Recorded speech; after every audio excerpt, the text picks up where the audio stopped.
Päävalmentaja Sami Vire, olette nyt olleet viikon jäällä ja miltä meno on näyttänyt näin kesän jälkeen?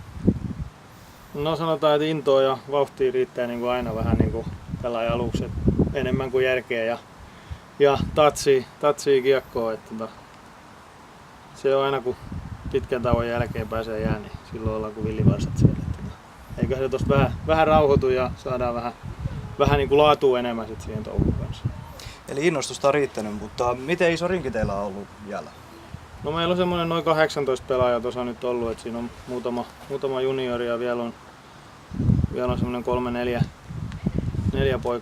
poikaa tulematta, että liittyy tuossa jossain vaiheessa joukkueeseen. Mutta ihan semmoinen ryhmä, että pystytään kyllä harjoittelemaan.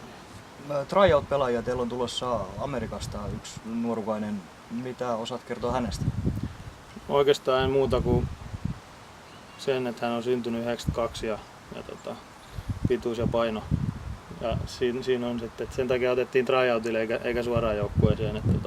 Täytyy vähän nähdä, missä kaveri missä kunnossa on ja mitä osaa. Ja on ollut viime vuonna Ruotsissa pelannut että on hiukan pelannut jotain eurooppalaistakin lätkää, mutta pitkälti pelannut sitten Jenkeissä.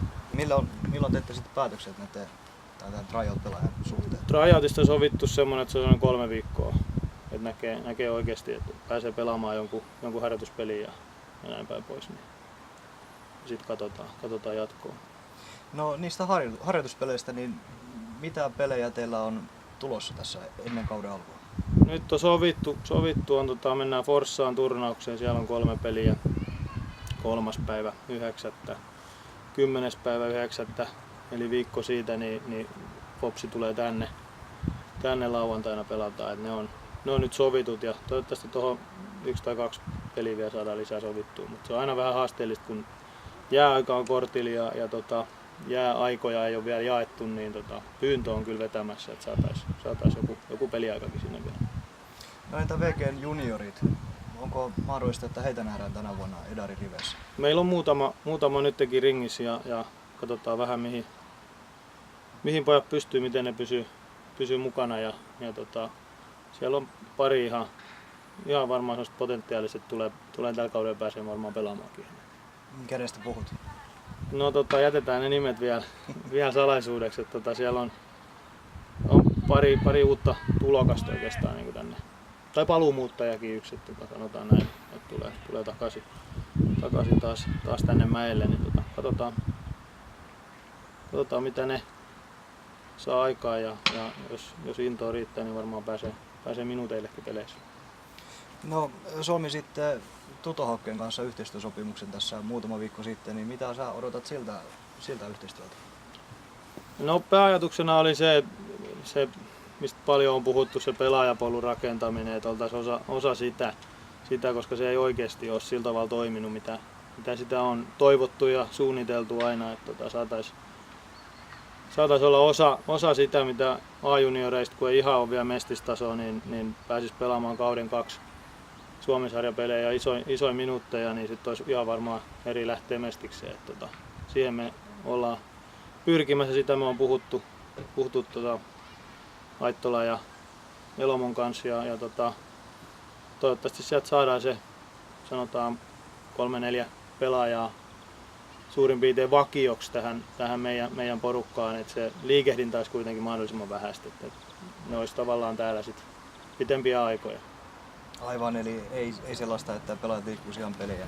Ei, että joitain yksittäisiä voisi olla semmoisia, mutta siihen on siitä on juteltu, että ne olisi semmoisia pitempiä, että toi Tutokaan ei pidä semmoista valtavaa laumaa siellä treeneissä sitten taas, että ne kuitenkin pääsee sitten eri tavalla meidän kanssa treenaamaan, kun ettei ne istu siellä vaihtoehtoja, jos kun viisikkotreenejä treenataan ja vitoskenttä istuu siellä sitten.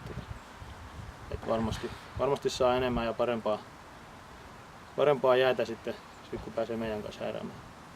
Onko tämä VG62 joukkue tänä vuonna nyt valmiimpi tuohon tulevaan Suomen-sarjakauteen, kun starttaa toinen kausi monella?